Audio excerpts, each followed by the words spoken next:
नमस्ते बच्चों, आप सबका स्वागत है आपकी अपनी गणित की कक्षा में। आज हम पढ़ेंगे स्पर्श रेखाओं की रचनाओं के बारे में। आज की वर्कशीट आपकी स्पर्श रेखाओं की रचनाएं से संबंधित है। जैसा कि आप जानते हैं कि वृत्त के किसी बिंदु पर स्पर्श रेखा स्पर्श बिंदु से जाने वाली त्रिज्या पर लंब होती है। ये हम पहले सीख चुके हैं। बाह्य बिंदु से वृत्त पर खींची गई स्पर्श रेखाओं की लंबाइयाँ भी सदा बराबर होती है। ये भी आप जान चुके हैं जहां हमने वृत्त के बारे में सीखा था। आइए आज बात करते हैं कि स्पर्श रेखा की रचना किस प्रकार की जाती है। तो पहले एक उदाहरण कि 6 सेंटीमीटर त्रिज्या का एक वृत्त खींचना है और केंद्र से 10 सेंटीमीटर दूरी पर स्थित एक बिंदु से वृत्त पर स्पर्श रेखा की रचना करनी है। और जैसा कि आप जानते हैं, इस वर्ष के पाठ्यक्रम में हमारे पास सिर्फ वृत्त की स्पर्श रेखाओं की ही रचना है। जो त्रिभुज बनानी थी, समरूप त्रिभुज, वो रचनाएं नहीं हैं। तो आपके लिए अच्छी बात है कि आप कुछ थोड़े से ही प्रैक्टिस में अच्छे अंक प्राप्त हो सकते हैं। तो हम यहाँ कैसे करेंगे, ये आपने एक वृत्त लिया, इस वृत्त के साथ केंद्र से जितना उसने दूरी कहा 10 सेंटीमीटर की दूरी एक बिंदु और पी को मिलाया।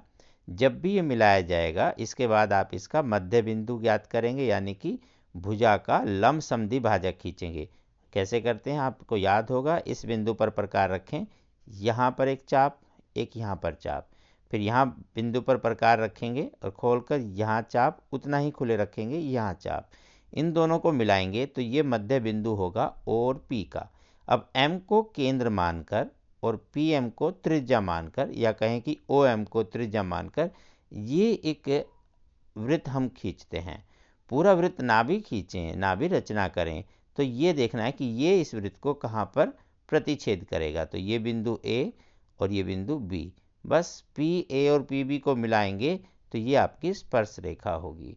तो पी ए, ये स्पर्श रेखा मिलाते समय हम कई बार आगे तक भी खींच देते हैं। तो पी ए और पी बी ये आपकी स्पर्श रेखाएं हैं। लंबाई की बात करता है तो लंबाई भी आप इसे माप सकते हैं। एक और आपके पास उदाहरण है, 5 सेंटीमीटर त्रिज्या के एक वृत्त पर ऐसी दो स्पर्श रेखाएं जो परस्पर 60 डिग्री के कोण पर झुकी हो। ये आपका एक महत्वपूर्ण प्रश्न है, इसके आने के चांसेस ज़्यादा हैं। बस इसमें ध्यान क्या रखना है, इसने कहा है ये स्पर्श रेखाएं 60 डिग्री के कोण पर झुकी है। जैसा कि आप पहले पढ़ चुके हैं, यहाँ स्पर्श रेखा का मतलब हुआ ये त्रिज्या के साथ 90 का कोण बनाता है, ये भी 90 का कोण, तो 90 90 180।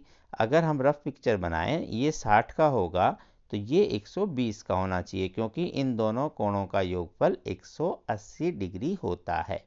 क्योंकि चारों मिला के 360 होने चाहिए, 180 ये पहले हो चुका। ये हम वृत्त वाले अध्याय में कर भी चुके हैं। तो आपको क्या करना है, यदि वो कहता है यहाँ 60 का कोण है तो 180 में से 60 घटाएं और 120 का कोण आपको यहाँ बनाना है। कैसे, केंद्र ओ से ऐसे कोई भी एक त्रिज्या लीजिए, जहाँ भी आपका मन करे वहाँ मिलाएं, फिर यहाँ से 120 का कोण बनाएं। प्रकार से बना सकते हैं, दो चाप लगाएंगे समान तो 120 हो जाएगा। या आप चांदे से, जो डी आकार का आपका ज्योमेट्री में होता है, जिसे आप चांदा बोलते हैं, डी बोलते हैं, प्रोटेक्टर बोलते हैं, तो इसी से आप अपना ये 120 का कोण बनाएंगे। जहाँ ये 120 का कोण बनेगा, एक बिंदु ये और एक बिंदु ये, बस इन बिंदु को बाहर के इस बिंदु से मिला देंगे तो ये स्पर्श रेखाएं आपस में 60 डिग्री के कोण पर झुकी होंगी। इनके साथ में सत्यापन भी थे दोनों के।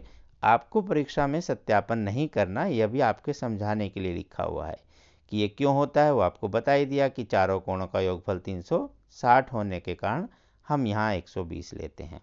यहाँ सत्यापन आप पहले कर चुके हैं। वृत्त की त्रिज्याएं कैसे लेते हैं, क्योंकि ये अर्धवृत्त में बना कोण क्या होता है, समकोण होता है। तो जब हम व्यास से यहाँ कहीं भी कोण बनाएंगे वो 90 का ही कोण बनेगा। तो ये सब आपको नहीं, सिर्फ रचना करनी थी। आइए अब स्वयं प्रयास में जो एक सवाल आपको दिया हुआ है, 4 सेंटीमीटर त्रिज्या का एक वृत्त लेंगे, वहाँ से 6 सेंटीमीटर त्रिज्या के सकेंद्रीय, मतलब वही केंद्र है, समान केंद्र से एक बिंदु से स्पर्श रेखा की रचना करनी है। लंबाई भी मापनी है और फिर उसको जांच भी कर लेंगे हम पाइथागोरस के नियम से कि हाँ ये इतनी है या नहीं। और दूसरा सवाल था कि एक वृत्त खींचेंगे, फिर बढ़ाकर व्यास को 7 सेंटीमीटर की दूरी पर 2 बिंदु लेंगे, फिर एक स्पर्श रेखा खींचेंगे वृत्त की। तो बारी बारी इन दोनों को सवालों को करते हैं। आइए पहला सवाल देखते हैं।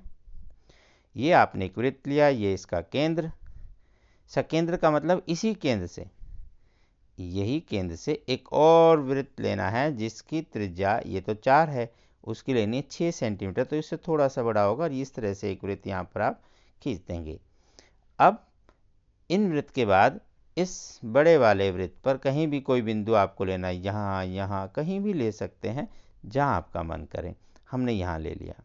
इन दोनों को मिलाइए, ये ओ, ये ए बी सी कुछ भी नाम दे सकते हैं, अगर प्रश्न में दिया है तो वही नाम रखें, अपनी मर्जी से आप कुछ भी रख सकते हैं।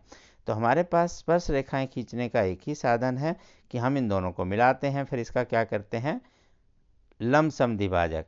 तो यहाँ प्रकार रखेंगे, एक चाप ऊपर एक नीचे, इधर से एक चाप ऊपर एक नीचे, ऐसे आप चाप लगाएंगे ऊपर नीचे, एक बार इधर से, और इन दोनों को मिलाते हुए ये आपका हुआ लंब समद्विभाजक। फिर यहाँ से प्रकार रखकर केंद्र मानकर और इसको त्रिज्या मानकर इस हिस्से को हम एक और वृत्त यहाँ से ऐसे लगाएंगे। मैं अलग रंग में लगा देता हूँ। इस प्रकार से ये वृत्त जहाँ इस वृत्त को प्रतिच्छेद करता है, बस इस बिंदु को इस बिंदु से मिला देंगे, ये स्पर्श रेखा है ये वाली। इसी प्रकार यहाँ भी मिलाएंगे, तो ये 2 स्पर्श रेखाएं हमें मिलेगी, जिन्हें हम कोई भी नाम देना चाहें। तो ये यहाँ तक, ये स्पर्श रेखा की लंबाई, ये वाली आपको त्रिज्या दी थी 4 और ये वाली त्रिज्या कितनी हो गई 6। तो मापन की अगर हम बात करें तो ये 6 सेंटीमीटर है, ये 4 है, और यहाँ आप जानते हैं स्पर्श रेखा त्रिज्या पर 90 का कोण बनाती है, अर्थात ये पाइथागोरस के नियम से आप स्पर्श रेखा की लंबाई ज्ञात भी कर सकते हैं और पैमाने यानी कि स्केल से माप भी सकते हैं। तो यहाँ अगर O है, इसका कोई नाम दें P, वहाँ कोई नाम दे दें Q, तो आपको निकालना PQ, ये स्पर्श रेखा है, यहाँ कुछ दूसरा नाम R भी रख सकते हैं। तो PQ की लंबाई होगी ये, क्योंकि यहाँ पर विकर्ण है, ये लंब और ये आधार, या ये आधार और ये लंब, किसी को कुछ भी कह सकते हैं। तो 6 का वर्ग और घटा 4 का वर्ग, इसका वर्गमूल, ये आपका PQ हो जाएगा। तो ये हुआ वर्गमूल 20, जिसका लगभग मान होता है 4.47, या कहें कि लगभग 4.5 आप कह सकते हैं, क्योंकि जब आप स्केल से मापेंगे तो 4.47 मापना थोड़ा सा हमारे लिए कठिन हो जाता है। तो आप 4.5 भी अप्रॉक्सीमेटली लगभग मान उसे देखेंगे, ये इसका मिलेगा। आइए अब दूसरा सवाल करते हैं। एक वृत्त लेंगे, ये केंद्र है और ये इसका व्यास। व्यास को उसने कहा कि 7 सेंटीमीटर तक बढ़ाया गया, इसको यहाँ से त्रिज्या को, तो यहाँ त्रिज्या जो भी थी इसको आगे और बढ़ा दिया 7 सेंटीमीटर तक। यहाँ 3 है तो 4 और बढ़ जाएगा, ये 7 हो गया, दोनों तरफ बढ़ा दिया गया व्यास को। और इसके बाद हम क्या करेंगे, जब भी देखते हैं यहाँ से वही लंब समद्विभाजक और एक हम नया वृत्त बनाते हैं। ये वृत्त जहाँ प्रतिच्छेद करता है इसको मिलाएंगे, तो ये इसकी क्या हो जाएगी, स्पर्श रेखा। ऐसे आप नीचे भी स्पर्श रेखा खींचें, इधर भी इसका लंब समद्विभाजक खींचिए प्रकार से ऊपर नीचे, और फिर यहाँ भी एक आपका वृत्त आप बना देंगे। ये जहाँ इसे प्रतिच्छेद करता है, ये बिंदु से आप स्पर्श रेखा की रचना कर सकते हैं। तो ये हुई इनकी वृत्त की स्पर्श रेखाएं। तो इस प्रकार आसानी से आप ये रचनाएं कर सकते हैं। जरूर कीजिए, करते रहें अभ्यास, और रखें अपने शरीर का ध्यान, मास्क लगा कर रखें, साबुन से हाथ धोएं, बीमारी से बचें, पढ़ते रहें, आगे बढ़ते रहें। फिर मिलते हैं, तब तक नमस्ते।